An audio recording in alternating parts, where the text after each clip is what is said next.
Nate awoke with a jerk, almost tumbling out of bed with a pained scream. There was something wrong. He was in a soft bed, instead of bleeding out at the bottom of the stairs. He sat up, clutching his knee as someone burst into his room. The agonizing pain in his left knee was the most immediate of his concerns, but his entire body felt unnaturally weak and frail. An odd sentiment, considering he should have been at death's door. "Nate, are you all right? Why did you scream?" It was a woman who looked exactly like his mother had when she was alive, and much younger. "Mom?" he asked, momentarily forgetting his knee and everything else in his surprise. He didn't understand what was going on. He remembered hearing that they had died in a car accident, on their way to come see him at the hospital. He was only 25 when it happened, and the doctors hadn't let him out in time for their funeral. More than that, he remembered falling down those steps to what should have been his death. "What, where?" he stuttered, trying to piece together a coherent sentence while unable to take his eyes off his mother. The next thing he knew, he was bawling like a baby and getting smothered in a warm, gentle hug. "It's all right, baby, Mommy's here. Just let it out. I know you're frustrated, but there are other paths open to you besides being a cultivator. Your father and I have good jobs, and we aren't going to abandon you just because you couldn't awaken this time. If those idiots hadn't gotten in the way and disrupted the ceremony." Nate pulled back in confusion. "What are you talking about, Mom? What's a cultivator?" He winced and gingerly moved his left leg. "And what happened to my knee?" She pulled back, the blood draining from her face. "Nate, sweetie, please, this isn't the time to joke around, especially not about something like this." His mother looked into his eyes and cursed. "Niall, get in here. Something's wrong with Nate." "Hey, something's wrong with my knee, not me," he protested, still unwilling to look away from his mother. Something had obviously happened, that was for sure. He didn't think he had gone back in time. None of this was familiar. Yet the pure wonder of seeing his mother for the first time in 9 years was holding all the panic he was feeling at bay. A man he assumed was his father rushed into the room at his wife's call. The face was vaguely familiar, but his father had never been that muscular in his life. Actually, now that he took a closer look, his mother had never been this athletic and slim, either. What could be wrong with him? He woke up. Niall boomed happily, a grin spreading across his face. The sight brought fresh tears to Nate's eyes as he remembered that same ever-present smile slowly being worn from his father's face. Worry for his son, and the extra work he took on to pay for the mounting medical bills, had taken it from him. Niall shared a confused look with his wife, who slowly shook her head. "I think when they disrupted his awakening, it did something to his mind. He doesn't seem to remember what cultivation is, or what happened afterward." "Well, what does he remember?" "I'm not sure, but it's obvious that he at least remembers us." "Mom, Dad, you realize that I can still hear you, right?" Nate lay back on his pillows, beads of sweat lining his brow. "Please just tell me what happened. Why do I feel so weak, and what happened to my knee? The blasted thing hurt to even look at, let alone move." His other concerns could be put off until then. He'd already developed a few theories, but had tossed most of them out on account of them being ridiculous.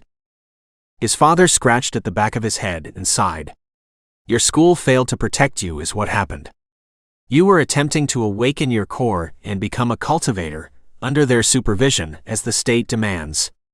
However, there were no guards provided for whatever reason this time, and the teacher who should have been monitoring you had gone missing. Don't worry though, we made sure to keep all the original files, giving you permission to attempt the awakening." His mother said, cutting in. "The school won't be able to pull any fast ones on us. Anyway, I don't even know what to call them." His fists clenched tight with the sound of knuckles popping. "Rich scions, idiots, troublemakers from another school broke in and disrupted your ceremony. All the energy you had gathered went berserk and tore through your meridians and body. It will take a long time to heal, and without medication, you may never be as strong as you were before. To make matters worse, when you were out of it, they broke your knee, shattering it. We had the healer put it back together some, but the initial treatment only put the shards back into place, nothing more. Nate blinked, not understanding the parts about cultivation still. The rest he had mostly caught though. What do you mean some kids broke into my school, nearly killed me, and then mangled my leg? Why would someone do that? Are they in jail? His parents chuckled hopelessly. They did it because they knew they could get away with it, son. The most we can do is sue both them and the school, and then use any funds we get to heal you. Why though? Did I do something to draw their attention? His mother wiped the sweat from his face and shook her head. No, and it would have been us more likely than you. But still no. From what we've been able to learn, you were simply in the wrong place at the wrong time. They wanted to do something stupid, and they had the money to do it. So they did. How does that make any sense? People can't just try to kill someone and get away with it. He protested. Sure they can. Their families are the ones who have been keeping us safe from the invading monsters the longest. Their word is as good as law around here. His dad spoke up, his shaking fist gradually relaxing into a hopeless limp fish of a hand. Your mother and I do our part, but we can't compete with that history or their strength. Nate closed his eyes, no longer listening. His mind was stuck on one word in particular, monsters.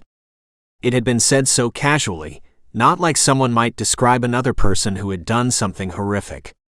Instead, he was talking about actual, real-life monsters, ones that people saw and fought against. It was official. He wasn't on Earth anymore, or at least not the one he had known for 34 years. There was also the mention of him still being in school, which called into question his age as well. He had so many questions, and no one to ask them to. He certainly couldn't ask his parents. They would have him committed, or demand to know where their real son had gone. He had a sinking suspicion in regard to that last possible question, and all he could say is that awakenings gone wrong were very bad for your health. I think I need some water, and then I'm going to go back to sleep. He mumbled a few moments later. We're glad you are all right, son.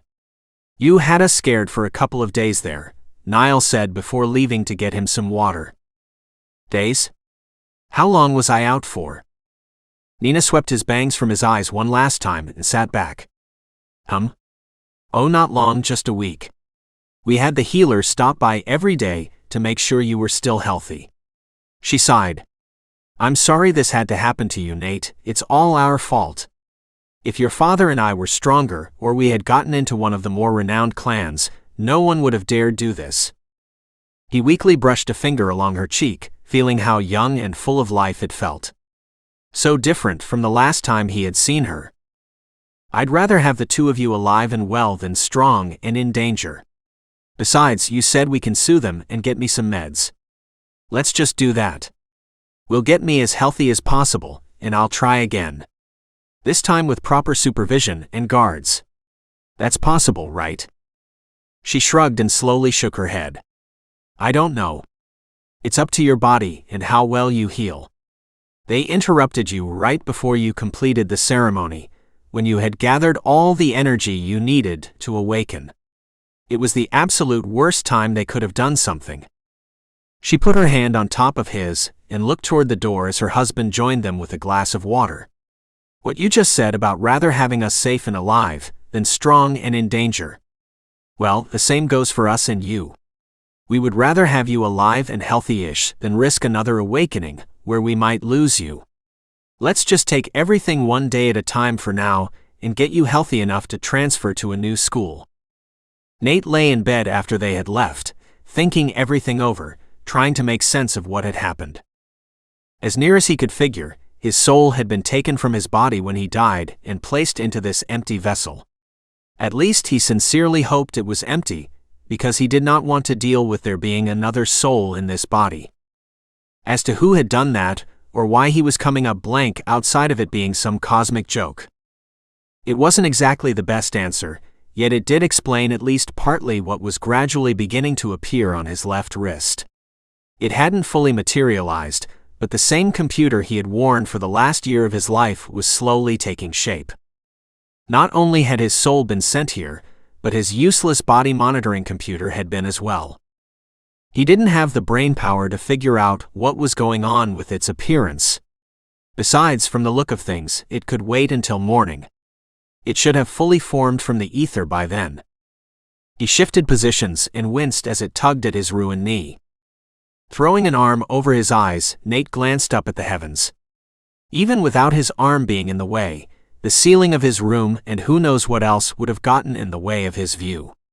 This time, however, it was more about the symbology behind the action. Whoever you are, I don't know why you brought me here instead of just letting me die back there. But if it was simply to see my parents again, I thank you. I've missed them so much. Tears from years of being alone and pushing himself to keep going for no foreseeable reason trickled down his cheeks. He doubted that was the sole reason, if there even indeed had been a reason. Not that it mattered. If this was going to be his life now, then he was going to make sure it was a good one. There would be no being stuck inside the house a second time around, because of some wasting illness the doctors couldn't cure. Hopefully, cultivator healing magic, or whatever it was they practiced, would take care of that this time around. That was something he would need to look into for sure. There was no way he was putting up with that illness a second time. If he could do something to help the world at large, well, he supposed that would be nice as well. However, they came secondary to his family, and they always would. He wasn't going to lose them a second time.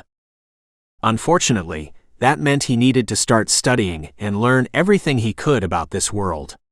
He needed to know why those rich brats could attack him with impunity, and how much of a threat they were to his family. It was time for him to go back to school.